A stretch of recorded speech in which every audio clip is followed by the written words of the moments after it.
नमस्ते दोस्तों, वेलकम है आपका माइंड ओवर मशीन्स पर। यहाँ हम डेली जीके और करंट अफेयर्स कवर करेंगे ताकि आप अपने एग्जाम्स क्रैक कर सकें। चलिए शुरू करते हैं।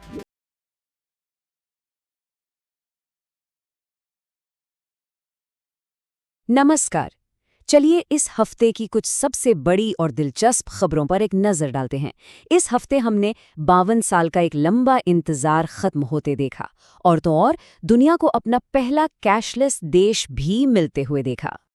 तो शुरुआत करते हैं एक ऐसी जीत से जिसका इंतजार एक पूरे देश ने, आप सोचिए, आधी सदी से भी ज्यादा वक्त से किया था। ये एक ऐसा पल था जिसने इतिहास को हमेशा के लिए बदल दिया।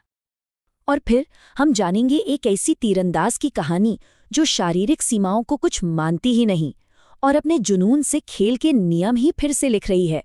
यकीन मानिए, ये कहानी बहुत प्रेरणा देने वाली है। और आखिर में हम देखेंगे कि कैसे एक देश ने एक बहुत ही बड़ा और साहसिक कदम उठाया है। एक ऐसा कदम जिसने न सिर्फ इतिहास बनाया है, बल्कि शायद हमारे पैसे को इस्तेमाल करने का तरीका हमेशा के लिए बदल सकता है। तो बस इस हफ्ते क्रिकेट, टेक्नोलॉजी और फाइनेंस की दुनिया में जो कुछ भी बड़ा और ऐतिहासिक हुआ, चलिए उसमें गहराई से उतरते हैं। ये वो पल था जिसका सपना पूरे देश ने 52 सालों तक देखा था। भारतीय महिला क्रिकेट टीम ने आखिरकार अपना पहला वनडे वर्ल्ड कप जीतकर इतिहास रच दिया है। भारत और श्रीलंका की मेजबानी में हुए इस टूर्नामेंट के फाइनल में दक्षिण अफ्रीका को 52 रनों से हराना एक शानदार जीत थी। और ये सिर्फ एक जीत नहीं है, ये उस मेहनत और जुनून का नतीजा है जो लाखों लड़कियों को बड़े सपने देखने के लिए प्रेरित करेगा। दीप्ति शर्मा की लाजवाब गेंदबाजी और शेफाली वर्मा की जबरदस्त बल्लेबाजी, इन्हीं की वजह से ये यादगार जीत मुमकिन हो पाई। अच्छा, अब खेल के मैदान से निकलकर एक ऐसे बदलाव की बात करते हैं जो हमारी रोज की जिंदगी को बदल रहा है। स्वीडन ने अपने स्विश ऐप के दम पर दुनिया का पहला पूरी तरह से कैशलेस देश बनकर एक नया रिकॉर्ड बना दिया है। जरा सोचिए, एक ऐसी दुनिया जहां जेब में पर्स रखने की कोई जरूरत ही नहीं, हर लेन देन बस एक क्लिक में, तेज और आसान। लेकिन हाँ, इसके साथ कुछ बड़े सवाल भी उठते हैं। हमारी प्राइवेसी का क्या होगा, और उन लोगों का क्या जो अभी भी डिजिटल दुनिया से दूर हैं? ये एक ऐसा कदम है जिसके असर पर पूरी दुनिया की नजरें टिकी रहेंगी। और अब भारत से एक ऐसी इनोवेशन जो सच में गेम चेंजर है। एसएस इनोवेशंस का मंत्रासन, ये दुनिया का पहला portable robotic tele surgery system है। मतलब आप कल्पना कीजिए कि मुंबई में बैठा कोई बड़ा सर्जन एक रोबोट की मदद से बिहार के किसी छोटे से गांव में एक मरीज का ऑपरेशन कर रहा है। ये टेक्नोलॉजी सिर्फ एक मशीन नहीं, ये एक उम्मीद है। ये हेल्थ केयर को देश के कोने कोने तक पहुंचाने का एक जरिया है और ये सच में भविष्य को बदल रही है। तो अब आते हैं ग्लोबल स्टेज पर और देखते हैं कि इस हफ्ते भारत ने कहां-कहां अपनी छाप छोड़ी है। अच्छा, आगे बढ़ने से पहले चलिए जल्दी से ये समझ लेते हैं कि ये रामसर साइट आखिर होती क्या है। देखिए, 1971 में दुनिया के कई देश हमारी सबसे कीमती आर्द्र भूमियों यानी वेटलैंड्स को बचाने के लिए एक साथ आए। इस समझौते के तहत कुछ खास जगहों को रामसर साइट्स का दर्जा दिया जाता है ताकि उन्हें हमेशा के लिए सुरक्षित रखा जा सके। ये सिर्फ जमीन के टुकड़े नहीं हैं, ये हमारी धरती के फेफड़े हैं। और इसी कड़ी में इस हफ्ते भारत ने बिहार की गोगाबील झील को अपनी 94th रामसर साइट घोषित किया है। ये पर्यावरण को बचाने की हमारी प्रतिबद्धता में एक और मील का पत्थर है। ये दर्जा न सिर्फ हमारी बायोडायवर्सिटी की रक्षा करता है, बल्कि ये भी दिखाता है कि भारत विकास और पर्यावरण के बीच संतुलन बनाने को लेकर कितना गंभीर है। ये स्लाइड एक बहुत ही दिलचस्प तस्वीर दिखाती है कि भारत दुनिया में कहाँ खड़ा है। जैसे रूल ऑफ लॉ इंडेक्स में 86वां स्थान हमें बताता है कि अभी भी सुधार की काफी गुंजाइश है। वहीं करोड़पतियों की संख्या में 14वें स्थान पर होना हमारी बढ़ती आर्थिक ताकत को दिखाता है। क्यूएस एशिया यूनिवर्सिटी रैंकिंग में आईआईटी दिल्ली का टॉप भारतीय संस्थान होना हमारे एजुकेशन की क्वालिटी को दर्शाता है। और एशियाई युवा खेलों में 6ठा स्थान, ये हमारे उभरते हुए एथलीट्स की कहानी कहता है। सब मिलाकर एक मिलीजुली लेकिन उम्मीदों से भरी तस्वीर बनती है। और भारत के लिए एक और गर्व का पल, लखनऊ को यूनेस्को ने सिटी ऑफ गैस्ट्रोनॉमी का खिताब दिया है। और ये सम्मान सिर्फ टुंडे कबाब या बिरयानी के लिए नहीं है, ये उस शहर की सदियों पुरानी तहजीब, उसकी अनूठी खाने पीने की विरासत और उन परंपराओं को एक सलाम है जो पीढ़ियों से चली आ रही हैं।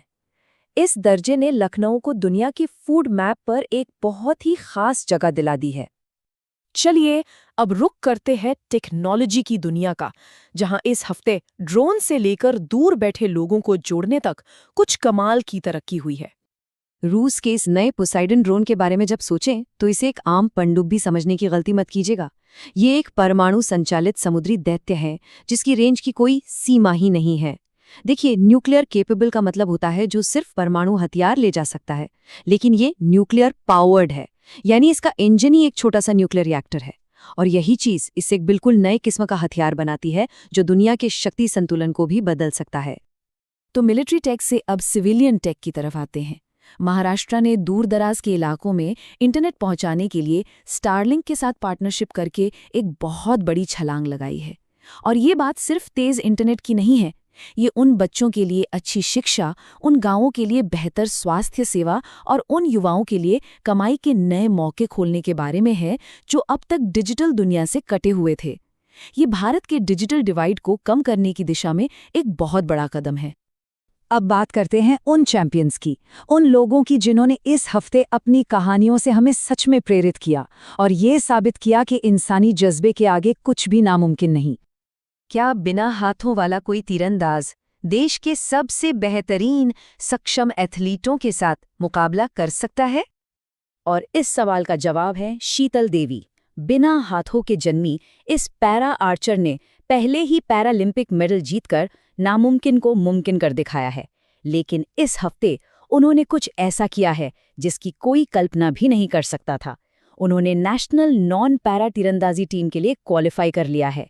60 से ज्यादा सक्षम एथलीटों के बीच तीसरा स्थान हासिल करना, ये दिखाता है कि असली ताकत शरीर में नहीं, हौसले में होती है। शीतल देवी सिर्फ एक एथलीट नहीं है, वो उम्मीद और प्रेरणा का एक प्रतीक है। खेल की दुनिया में एक तरफ एक युग का अंत हुआ तो दूसरी तरफ एक विरासत को सलाम किया गया। रोहन बोपन्ना, सबसे ज्यादा उम्र में ग्रैंड स्लैम जीतने वाले और भारत के टेनिस के एक महान खिलाड़ी, ने अपने 22 साल के शानदार करियर को अलविदा कह दिया। वहीं शतरंज के बादशाह विश्वनाथन आनंद को एक बहुत बड़ा सम्मान मिला जब फीडे विश्व कप ट्रॉफी का नाम आधिकारिक तौर पर उनके नाम पर रख दिया गया। ये दिखाता है कि खेल पर उनका प्रभाव कितना गहरा और स्थायी है। और आखिर में चलिए अपनी जड़ों से जुड़ते हैं, अपनी सांस्कृतिक विरासत के उन पलों का जश्न मनाते हैं जो हमारे अतीत, आज और भविष्य को एक साथ जोड़ते हैं। इस हफ्ते हमारे राष्ट्रीय गीत वंदे मातरम ने 150 साल पूरे कर लिए। बंकिम चंद्र चटर्जी द्वारा लिखा गया ये सिर्फ एक गीत नहीं है, ये भारत के स्वतंत्रता संग्राम की आत्मा है। एक ऐसी धुन जिसने लाखों लोगों को आज़ादी के लिए लड़ने की हिम्मत दी। जैसा कि प्रधानमंत्री ने साल भर चलने वाले समारोहों की शुरुआत की है, हम उन शब्दों और संगीत की ताकत को याद करते हैं जो एक पूरे देश को एक साथ जोड़ती है। पूरे भारत में अलग अलग समुदायों ने अपनी अनूठी परंपराओं का जश्न मनाया। मणिपुर में चावांगकूट फसल उत्सव की खुशियां थीं, तो ओडिशा में बोईता बंधना के प्राचीन समुद्री रिवाजों का जश्न। और इन खुशियों के बीच हमने प्रसिद्ध हिंदी साहित्यकार रामदरश मिश्र को भी विदाई दी, जिनकी विरासत उनके शब्दों और विचारों के जरिए हमेशा हमारे साथ रहेगी। तो जब हम इस हफ्ते की इन घटनाओं को देखते हैं, एक तरफ 52 साल के इंतजार के बाद मिली जीत और दूसरी तरफ 150 साल पुराने एक गीत की अमर ताकत, तो ये सोचने पर मजबूर हो जाते हैं कि हम अपनी विरासत से ऐसे कौन से सबक सीख सकते हैं जो हमें एक बेहतर भविष्य बनाने में मदद करें। इसी सवाल के साथ आज के लिए बस इतना ही।